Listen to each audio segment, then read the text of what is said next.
How to analyze separated audio stems for music resource. First of all, open your web browser and go to the official website by typing Lalal.ai in the address bar. Log into your account or create a new one if you haven't done so already. Once you are logged in, upload the audio file you want to analyze by clicking the Select Files button and choosing your track. Lalal.ai will then separate your audio into individual stems such as vocals, drums, bass, and other instrument. After the separation is complete, download the stems to your device.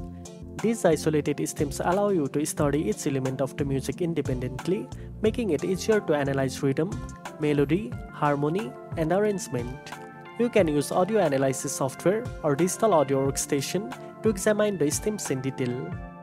This helps music researchers identify production technique, instrument usage, and vocal styles, which can be valuable for music theory, composition studies, or sound design. And that's it. Now you know how to analyze separated audio stems for music research. If you found this video helpful, don't forget to like, share, and subscribe for more audio tips. Thanks for watching, and I'll see you in the next one.